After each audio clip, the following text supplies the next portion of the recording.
Coming up next on Headline Humboldt, world-famous scientist and author Jacques Vallee talks about his new book, Trinity, the Best-Kept Secret, and how UFOs, the nuclear age, and two young Hispanic kids from rural Texas have all combined to teach us about the nature of ourselves and the broader universe. Also, performing artists in Humboldt County gathered this past week at North Coast Repertory Theater to encourage Governor Gavin Newsom to throw their industry a lifeline by signing Senate Bill 1116.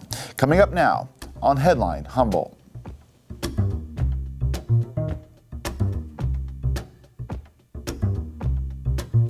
From the top of Humboldt Hill, this is Headline Humboldt. I'm James Falk.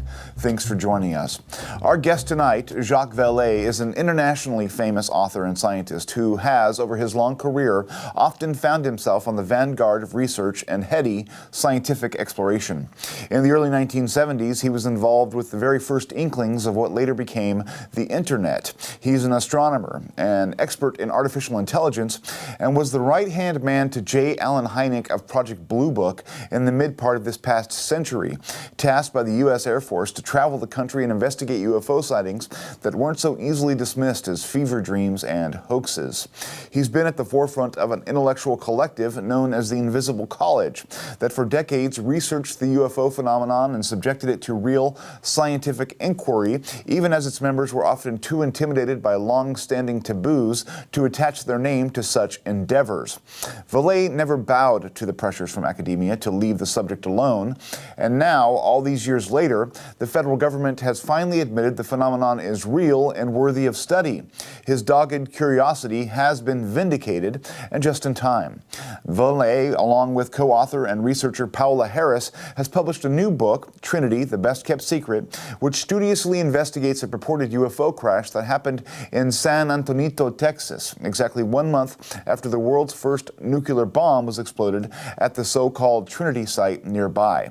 This is 1945, 2 years prior to the more famous and well-researched Roswell crash.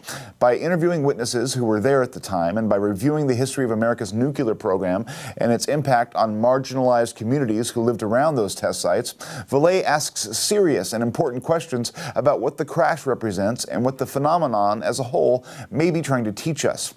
In our conversation, Vallee started by outlining what precisely he tried to accomplish in writing this book.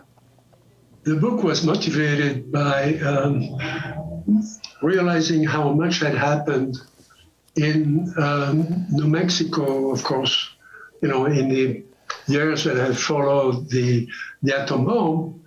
But there was a major discovery that was made at the same time by different people, including Paola Harris, who heard a report. She was in Rome, and she heard a report that two men had just testified that back in 1945, when they were little kids, they had witnessed the arrival and the crash of an object about 20 miles from the Trinity site.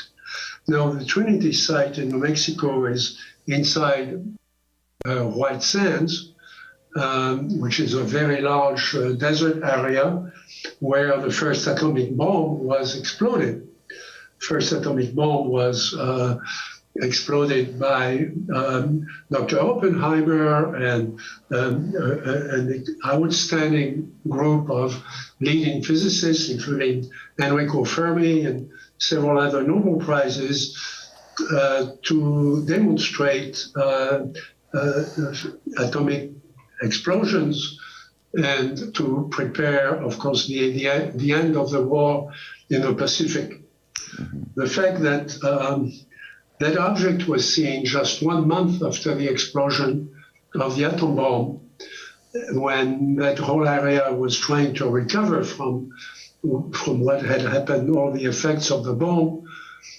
And 2 days after the capitulation of Japan, the emperor of Japan,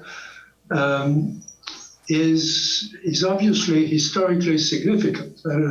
There are a lot of other significant sightings in the history of UFOs, but this one is really remarkable. The other thing, two other things are remarkable. The first, the witnesses never spoke. until 60 years later. About 10 years ago, they started coming out. The story came out of the fact that they were reunited by actually an internet search. And so Paola heard about it and contacted them and recorded the details of their experience. Mm-hmm. She brought me into the investigation about 4 years ago, and I've gone to New Mexico a number of times, about 6 times by now, to go to the site and to inspect the site, to take measurements, and to speak with the one surviving witness, who is Mr. Jose Padilla. Jose Padilla was 9-year-old at the time of the crash, witnessed it, was on site for the next 10 days as the Army recovered the craft and took it away. Remy Baca, who was 7-year-old at the time, was also on the ranch, just helping manage the ranch and taking care of the animals, of the fences and so on, all the day-to-day work on the ranch for their father. Had died before I became involved, but Paola Harris had recorded his testimony. Mr. Baca was a prominent businessman in the state of Washington. And so based on that, we reconstructed the history of what had happened, and obviously the enormous significance of the case, because everybody assumes that UFO started in 1947. Kenneth Arnold, flying saucers, Roswell, all of that happened in 1947. Well, think again, as we do research, we bump into new information and we have to revise. In this domain, like in any other domain, we need to revise what we knew. In fact, the 1947 case throws a whole new life and more credibility on Roswell. Remember, in Roswell, there was no witness. Somebody heard and found remains, found some hardware in an isolated area, and reported it to the police and reported it to the Army and to the Air Force. In 1945, there was no Air Force. There were airplanes and pilots, of course, but they were within the Army. It was the Army Air Force. In 1945, there were no flying saucers. The term had not entered the English language. Okay, so there are lots of things that are very unique about this case and make it an extraordinary reference for us in doing research. Yeah. So that's what the book was about. The book was criticized as, that's always fair, to have criticism. The criticism was that the 2 witnesses we quoted mostly were 2 kids. Well, of course there were 2 kids, because all the men in fighting age were still in uniform, scattered from Germany to Manchuria and Japan. Okay. So the kids at that moment were the ones who were entrusted with, the common work on the ranch, like making sure the fences were intact, making sure the cows were okay. There was, on that particular day, they expected a cow to have a calf, and it was important to make sure that both, the mother and the kid were okay. They did that. They found the cow. Those 2 kids were smart. They drove the family truck. There was nobody else to drive. They had horses on the property. The ranch was very large, They had binoculars. They had quality, professional binoculars to read the markings on the cows, the brands on the cows, to see if a cow from a nearby ranch had wandered, out into their property, or if there was a cow, one of their cows missing. Those are the things that they were in charge of taking care of. So they were very good observers. Yeah. In fact, Mr. Padilla went on to fight in Korea and then became a highway patrol officer in California. Yeah.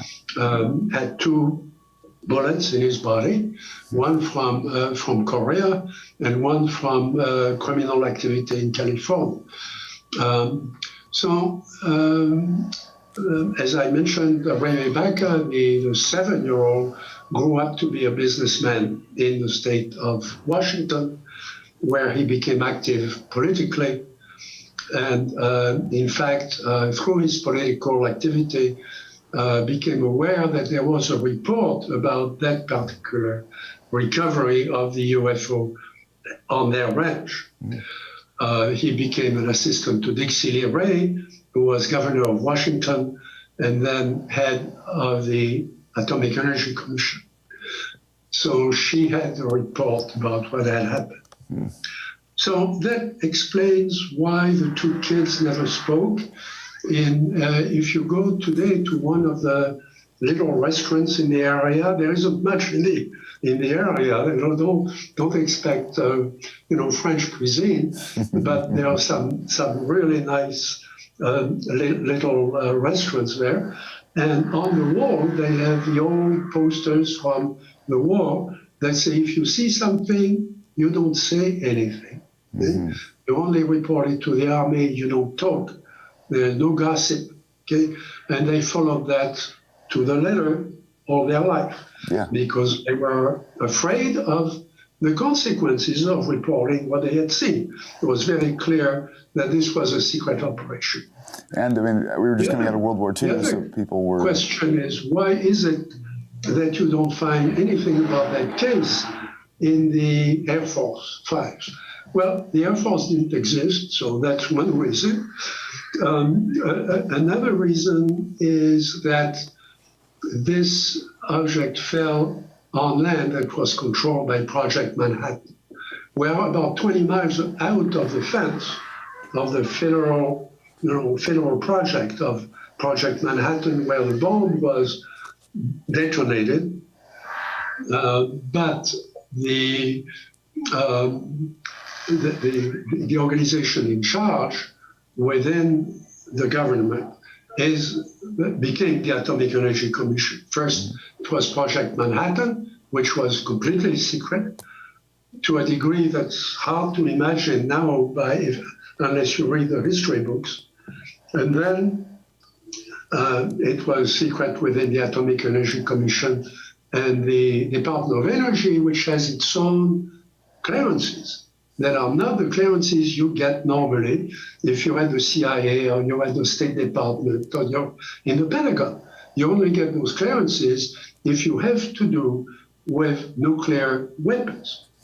Now, since we published the first book, we found new witnesses, and we wanted to put their testimony in the book to reinforce the testimony. We also wanted to reintroduce the case from the point of view of the first witness, who was not a kid. He was a bomber pilot who saw all of this as he landed. We can go more into that story if you want. Well, there's a couple questions I wanted to tease at first. One of the things that's really interesting about your book, and you mention it, is that this puts the start of the UFO phenomenon back 2 years, and I think more directly links it with the nuclear age. Over the course of the last 50, 70 years, there's been a high correlation of sightings of, lights in the sky, strange crafts or whatever around nuclear facilities. Do you think what do you assess about the importance of that relationship between nuclear power and weapons and this phenomenon? Well, I want to be very careful there because Yes, a statement has been made, and it's a true statement that there is a high level of reports, of observations made around nuclear facilities, ours, and also those of the Soviet Union and now Russia. In fact, there have been meetings at very high level between, American responsible agents and the Russians about simply because nobody wants to start firing those missiles by mistake. Okay, there better be a very good reason why we go into World War III, and everybody understands the immediate danger. So the fact that both the Russians and us in the U.S. have had those incidents, which are way beyond just somebody testing the security. I mean, this is not, we know that there have been intrusions to test the security of nuclear facilities, but this is another level. This is intrusions that we really don't understand at all at a very high level, including times when the missiles were shut down, and including one time when the missiles were turned on, which is even worse. Absolutely. Okay? So, yes, there is urgency in understanding that. I'm not an expert in nuclear war, but I think this is something where all of us have a right to ask questions and to be concerned. I mean, obviously. Yeah. So, yes, you're right. The connection with nuclear weapons is there. Don't tell me it's just a coincidence that this extraordinary object would come out of nowhere, apparently over the north end of White Sands perimeter, and hit a communication tower, which was mainly for civilian use, but right outside the nuclear area, and then crash on this range, all of that exactly 1 month to the day after the explosion of the first atom bomb. Yeah. And I've learned a lot about the first atom bomb in writing this book, because I've been able to get a number of history books that have been published in the last few years based on the release of the atomic documents that were under lock and key for 50 years, managed by historians and so on, assembling files from all over the world, and finally published and made available to academia. And a number of very, very good books have been written recently about the end of World War II, where you discover all kinds of things we were not told in school. Yeah, I would. Things that people don't realize about the end of World War II and the use of the atomic bomb. So I read all of that. That made a big impact on me. Sure. Realizing, because I grew up in Europe, and I understood. I learned about World War II in Europe, the death of Hitler, and it's pretty much taken for granted that once Hitler was dead, the war was over. Well, it wasn't over. It could have lasted another 2 or 3 years in Japan, in Asia, and in the Pacific.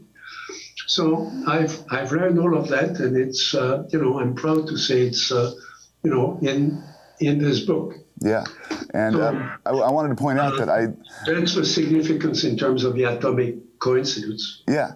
One of the things that I loved about your book is that it's sort of a coming together of all these different threads. You have the UFO story, but then you also have this small community that is so adversely impacted by the these explosions. I mean, you talk about how I think it was Remy's mother was blinded by the flash, and there's just a lot of Jose's mother. I'm sorry. They heard, very early in the morning, like 6 o'clock in the morning, they heard the explosion. There was no way to miss it. And she opened the shutters to look at what was going on, and she was blinded in one eye. Yeah. Jose also heard the explosion, started bleeding from his ear. I mean, he's deaf in one ear. And that's not to mention the impacts environmentally that come on later. I mean, because of all the fallout and everything else, this community was really at the center of this terrible ecological disaster. But yeah, it was just it's a very moving portrait. The book is Trinity, the Best Kept Secret by Jacques Vallee and Paola Harris. But I was recently reading a book by Colin Wilson called Alien Dawn, and he is professes to be a friend of yours. He's passed. But in that, he does a great job of charting out your sort of philosophical arc in terms of where you stand on the UFO phenomenon. And you sort of come down on the idea that it may be a control mechanism and those sorts of things. But then this book is sort of a departure from that, where you come down and start looking at landing and hardware. Does this represent an evolution in your thinking, or how has that changed over the course with this book? I've always been out in the field, talking to the witnesses, screening the data. As you know, my background is in computer science, and so I've been building, continuing to build various kinds of databases that can inform us about the overall structure of the phenomenon, instead of taking it one little bit at a time. Yeah. So you have to do both. You have to be in the field, talking to the people who have witnessed all this, and you also have to think about the larger picture of what it means.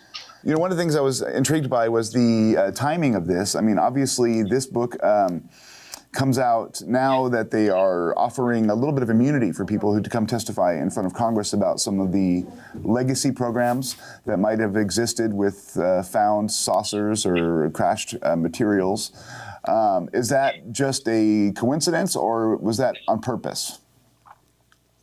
So first, let me say I'm just delighted to have lived long enough to see the subject being opened in Congress, and being opened in the press, removing the the ridicule that has been about the subject for so long. And I wish Dr. Hynek could see this day when the subject is taken seriously at the highest level of government.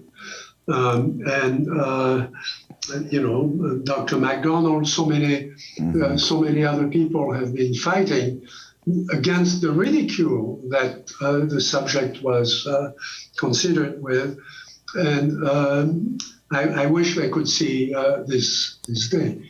So, to me, it's gratifying to be able to be present and to make, a contribution to the study at this point as we move forward. Yeah.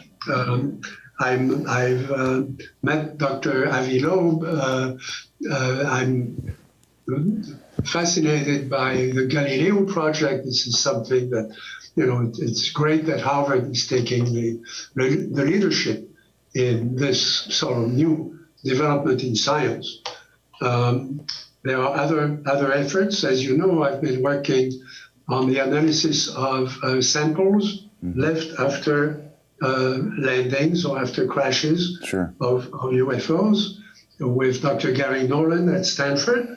So you have Stanford at one end of the country and Harvard at the other end. So maybe it will inspire more scientists to start taking a look at the facts. Yeah. So yes, I think the time is right, and the contribution that Paola and I can make is to bring real investigations on the ground from living witnesses who can testify about what they saw. It's fine to take the military data, but if you have followed the congressional studies, the hearings that took place, a few weeks ago or a few months ago, they all had to do with the military data. Now, the military represents about 10% of the databases we have. 90% of it is a civilian population. I mean, the military doesn't occupy a lot of the land or the sea, okay? So now what they do report is of high quality because of the sensors they have. Sure. You know, the sensors on the F-18s, for example, you know, the infrared sensors, the radar, you know, everything else, where you can have a complement of data from different sensors and human pilots, who, by the way, are the best sensors of all, because their life depends on it, and they are very highly knowledgeable about what they observe, what they can track, and so on, and how they can track it. Yeah. So you have excellent data, but it is constrained within a certain type of equipment. You know, a farmer in his field, like, you know, the people in New Mexico, they could see that object for 10 days on their property. You know, the traces are still there. Okay? So we have a richness of physical data, of hard physical data, material things, stuff that you don't have from tracing something in the air. Okay? Yeah. So those two things complement each other. And in Congress, when they say we're only going to look at 200 cases from the military in the last 5 years, this is not the way you do science, okay? You cannot say we're only going to study the stars that we've seen last night, you know, from Paris. I mean, that would give you a little bit of information, but you would miss everything else about the universe. Okay? Yeah. So here it is the same thing. So there was a project which is, to my knowledge, still classified, organized by Mr. Bigelow and his team in New Mexico, the Bigelow Aerospace Space Science Project, also known as ATIP, AATIP, yeah. On the Pentagon side, that worked for 2 years on a number of things. That some of it has been publicized. What has not been publicized, and here I'm not violating any secret, but a big part of the project had to do with building sort of the ultimate database, you know, the high water mark in terms of data concentration about the phenomenon from all over the world. And I designed the database. I was in charge of that as part of the team. Yeah. And we ended up with a database of over 260,000 cases from all over the world that obviously were in many languages. Everything was reduced to English and quantified according to a particular structure that I will go into, in preparation for applying artificial intelligence to the database, which was really a data warehouse, because you cannot have a database of pilots in exactly the same structure as a database of sightings by farmers or by the Navy. So you have to take into account the sociology and the human side of the observations. Absolutely. So we did all that. The project was terminated. I hope that the data warehouse will live on in either classified or unclassified environments, but that's the way we're going to answer a lot of the questions. So that's what I mean. To me, my professional background is in applying AI to large amounts of data. Sure. Well, that's I mean, to me, it's frustrating that work has been done and that there's so much, I mean, that's, like you said, sort of the ingenious and ultimately unavoidable approach to try and tease out the patterns and get some real answers. But now it's sort of lost in the ether of, from what I understand, I'm not even sure that Bigelow turned that database over to the federal government because he was not ultimately paid the $20 million that was allotted. He only got $10 million. And some people think that maybe he was embittered by that and sort of held on to some of the secrets that maybe he should have turned over. But how do we get at that information now? I mean, it's like, if that exists What do we do? You raise a very good question. It's ironic that all this time everybody knew there were no UFOs. It was ridiculous. It was publicity seekers and drunk cowboys in Texas reporting strange things, and everybody laughed. Okay, Yeah. So since everybody laughed, you could have access to the data. Nobody cared. What data you had. Now, this is a federal secret, okay? This is potentially a threat, because in America, anything unknown, whether it's Godzilla or anything else that looks strange is immediately regarded as a threat, so it's going to be classified, and the military is going to be the primary source of research. Yeah. Well, so the absurd situation is that we may end up with less information than before, because before those things didn't exist. So, who cares? Yeah. Now it's a matter of national security. If they are real, it's a matter of national security. Yeah. So a lot of people are not going to have access to the data. The reason we could publish this book, is that we went to see the witnesses. The witnesses were still alive, and we could, it took 10 years for Paola, it took 4 or 5 years for me, but we could get the information. We know that the report that was shown to Mr. Baca in the state of Washington was heavily classified. Dixie Lee Ray showed him the report, but he wasn't allowed to keep it or to read it. This was a report classified under the Atomic Energy Commission classification system, which very few people have access to. And those classifications are called R, P, and Q. It's not secret, top secret, SAP, and so on. It's a whole different system of classification. Yeah. And nothing has come out from that. And that's, it's proper that nothing came out from that. It's a proper procedure for keeping very important things, while they are being studied and assessed. And I completely respect that system. But what about the 90% of the cases that don't come from the military? Exactly. What happens to that? So in the book, I bring it. Again, I'm more a computer guy, so I look for patterns. Forget one case of Trinity. How many cases are there that are similar to that?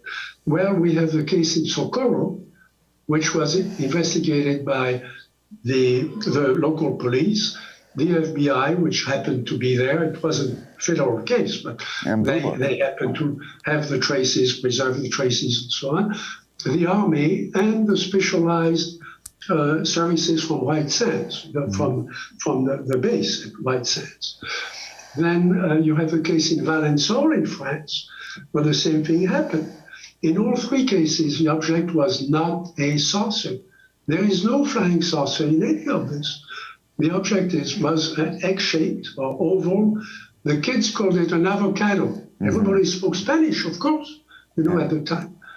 And in Valençol, it was egg-shaped with a landing gear. In Socorro, it was egg-shaped. Valençol and Socorro were not crashes. An object came in, landed in incredible fashion in very uneven territory, and took off and became silent and flew off.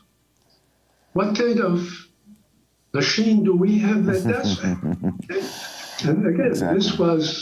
This was way back. This was in the 60s and 70s. And we still can't do it. So what's interesting is the correlations. And by the way, the beings who were described at Trinity, the three little short beings, were humanoid. They had human like faces, 2 eyes, 1 mouth, and they breathed out air.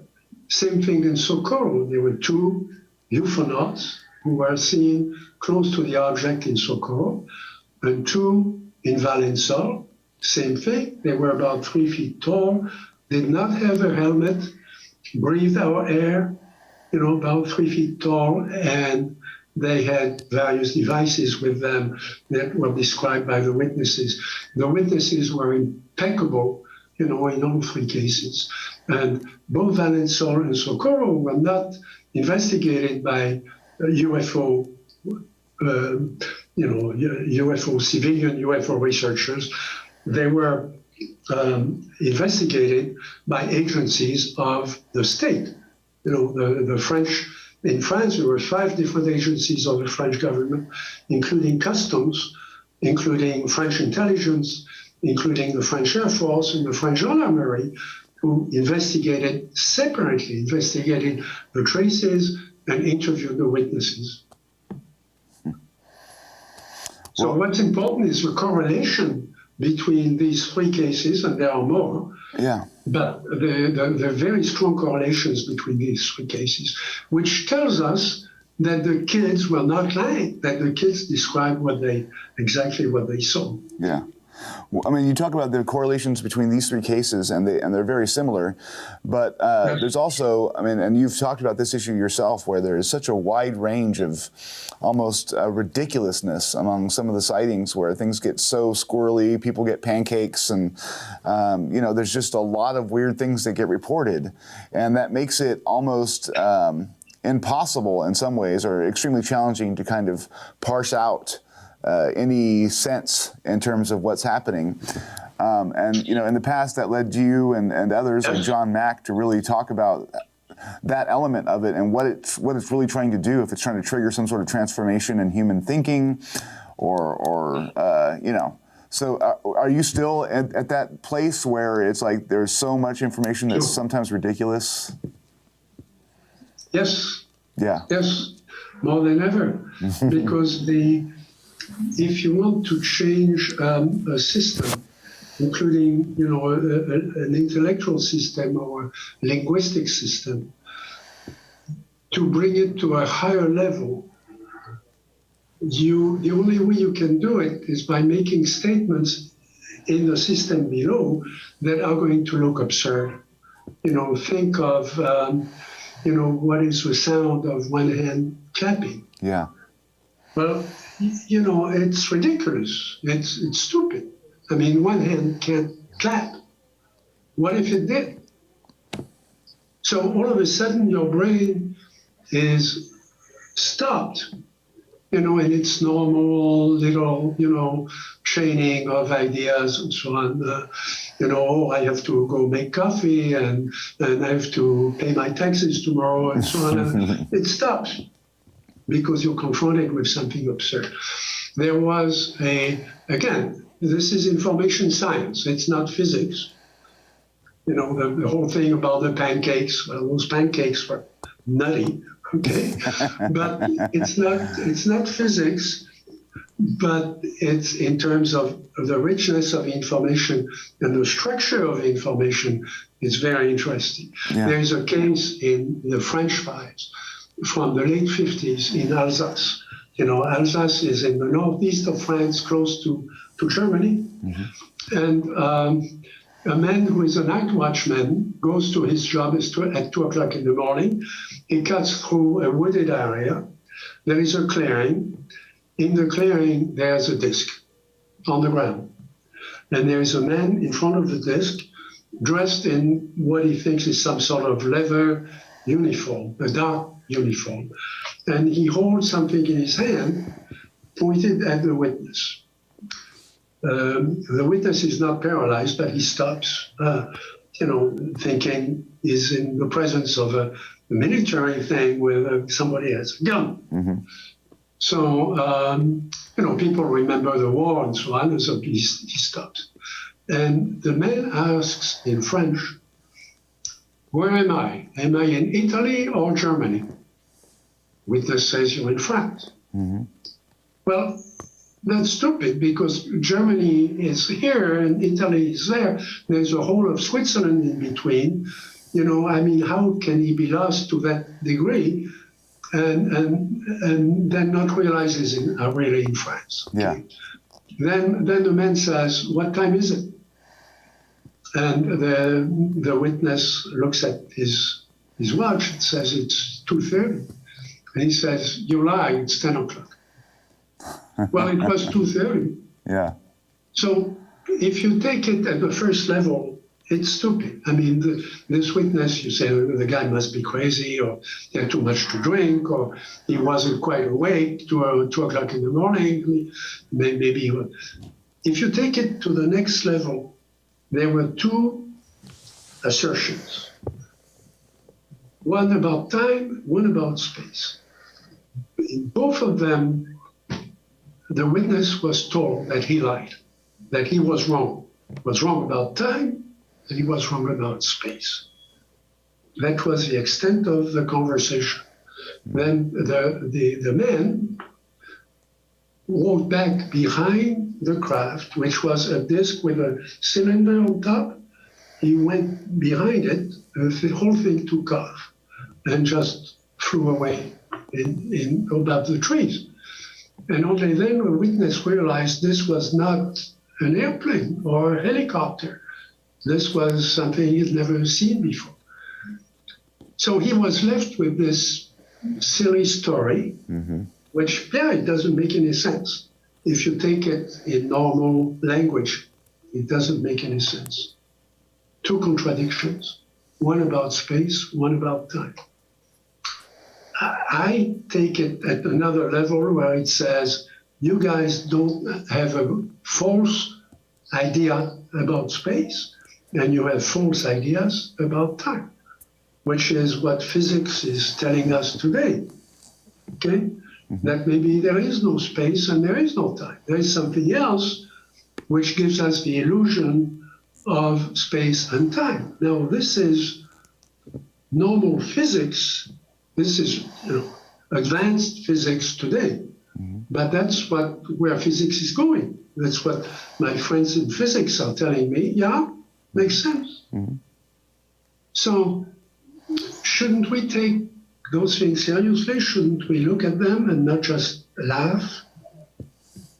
Absolutely. I mean, I think that this is some of the most important some of the more important intellectual struggles we have going on right now, and it's still by a large portion of society considered kind of a joke. It's getting better, but I think that it's a real challenge to get a large portion of humanity to recognize these stories as something more than just silliness, to recognize that there may be sort of Sphinxian riddles, that we could really learn something about the nature of the universe by trying to understand a little bit better.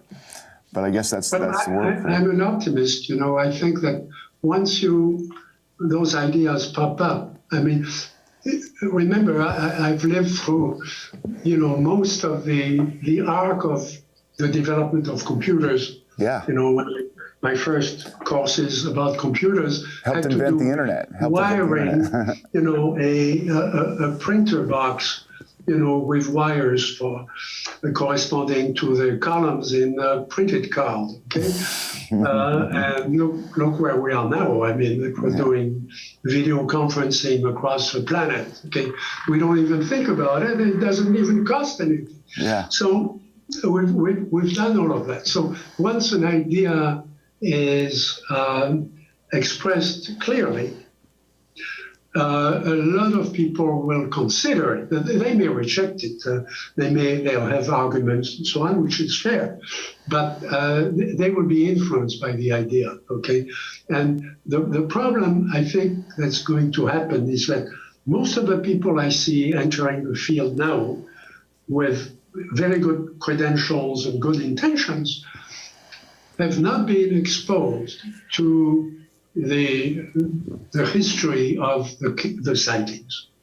Now, I have the benefit of having started this, 60 years ago. Sure. I have no I've met many of the major witnesses all over the world, in Latin America, and as you know, with Juan Perez, we made that movie about him.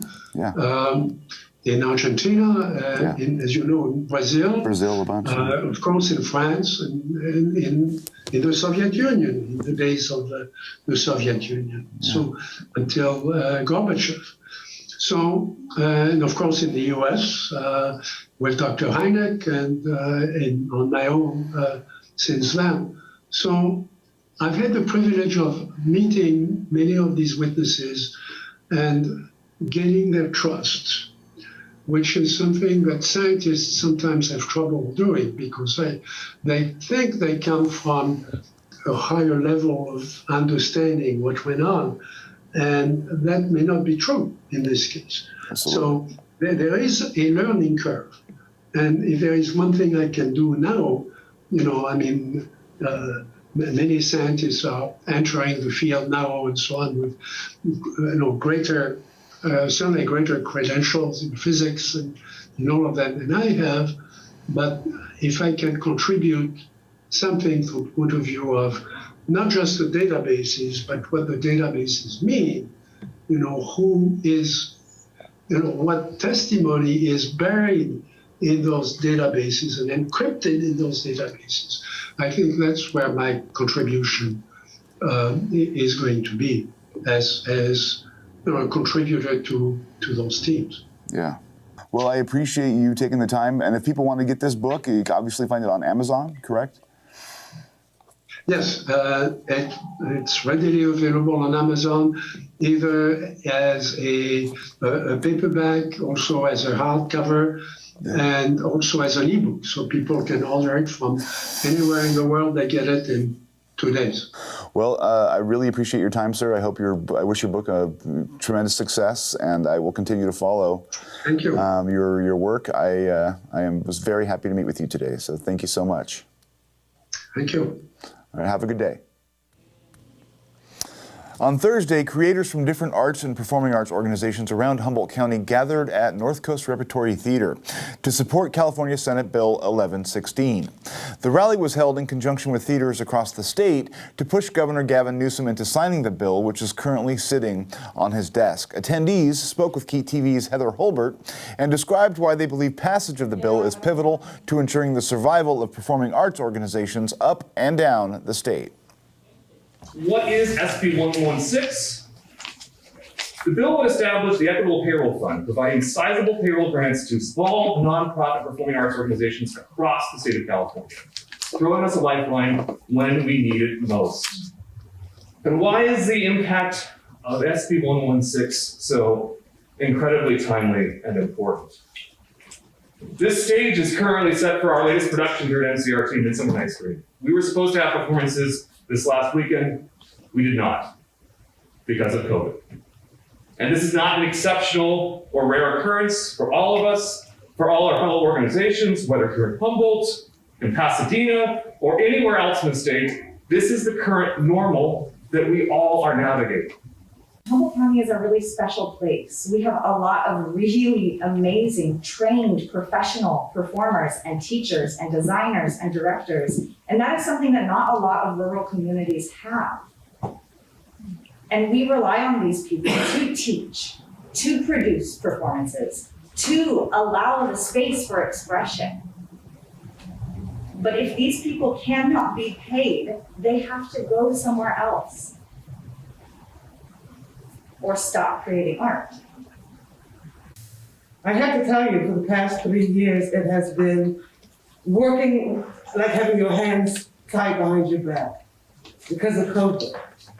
Coming to see performances, having performances canceled, having your fellow actors become sick, not having the resources to maintain what we do. Theater is my life. It sustains me. And one of the reasons I do it is because it gives to the community.